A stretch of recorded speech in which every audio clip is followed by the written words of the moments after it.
السلام عليكم. حنا اليوم متواجدين عند الكوخ.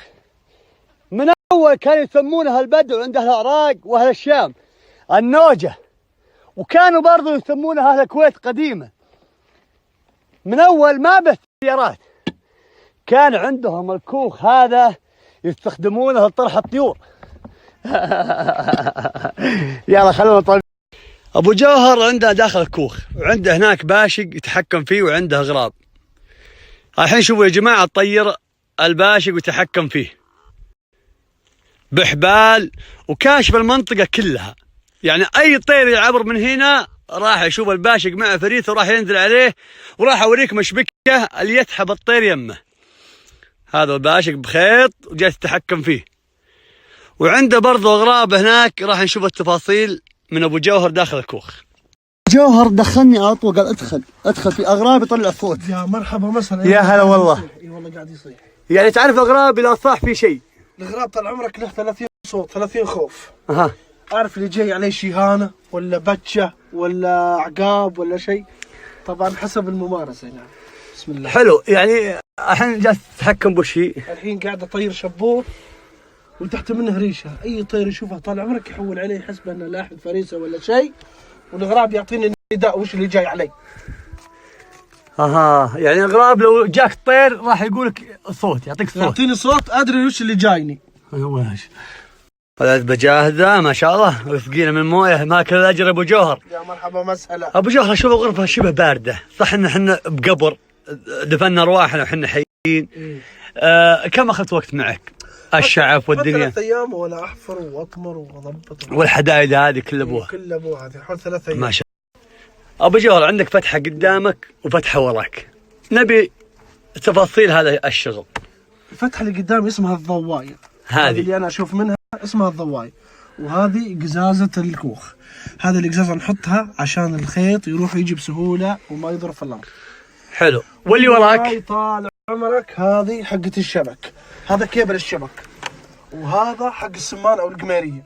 يوم يجيني الطير يعطيني تأشيرة الغراب انه جاي على الطير ولا شيء، انا اطلع السمان مباشرة. طيب لا جاك طير، يعني الغراب ايش يقول لك مثلا؟ الغراب طال عمرك تنبيه الغراب على الطير او الشيهانة، ينفخ ينفخ ينفخ ويصير يعطي صوت زعيق قوي جدا او فيه خوف. عرفت؟ حلو. انت فهم له. انا اميزها معروفة. ويوم اللي يجي اسحب له سمانة الشيهانة او الطير، اسحب له سمانة واشدها لين تصير راح نطلع برا ونسحب. يا ابو جوهر وش اللي هي الريشه مربوطه بحبل؟ يا سفاح هذه اسمها ريشه الهواء. اها. وش فائدتها؟ لازم احدد مسار الهواء عشان اعرف اطير غرابي وشبوطي عكس الهواء عشان اطلعها فوق. يعني شوف مسار الهواء من الفتحه هذه عكسه. حلو. اي نعم. هذه الضواي. وعندنا هذا الحبل اللي يستخدم فيه الباشق. في حبل ابو جوهر من هنا اللي هو الفتحه هذا دي. يا سفاح هنا اخبي جرفوع. حلو. في مخباه.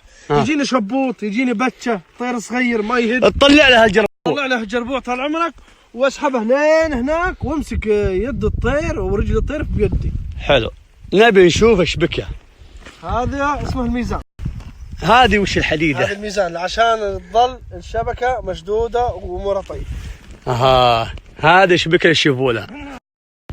طيب ابو جوهر كم متر الشبك؟ الحين وين الشبك؟ ما اشوف شبك. يا سفاح هذا الشبكه من هنا لين هنا، هذه 4 متر طول في عرض. حلو. 4 متر. وهذا المقلب. حلو. وهذه جورة الحمامه اسمها. ايوه. القميرية هناك. شوف لا جاني الطير اطلعها بالطريقه دي. شوف لا حرج جاه. شوف يشوف الطير يحول عليها. حلو. انت تسحب الحبل من عندك. اسحب الحبل من هناك لين تصير فجورة الحمامه اللي هي هنا.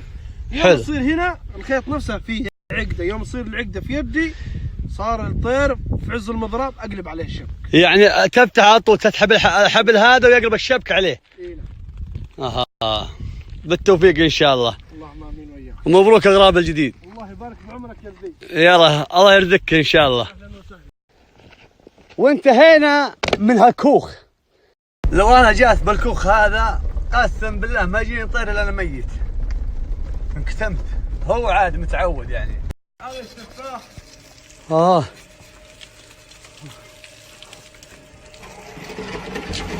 الله يحطني من المطاوع.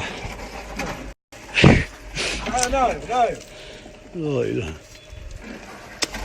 سكاكينه متروع. انتبه. الله يهينهم. انا هذا دوري دائما، لا اصرخ ولا شيء بس امسك.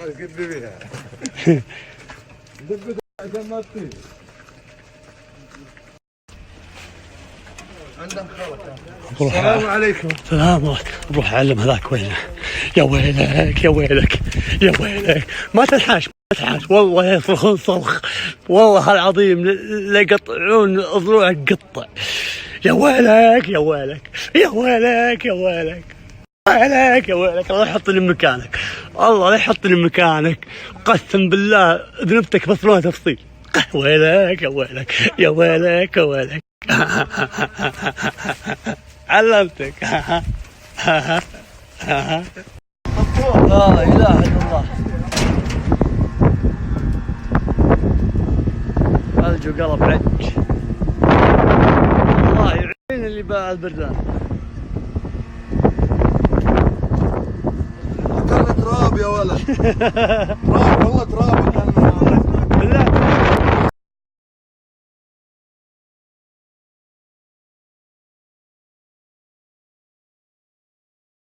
الله يعيننا. اليوم بنام معك. الجو برا ما تطمن. وش هالشنطة هذه؟ يبغى نظام توقيت انت، يبي يرحلونك.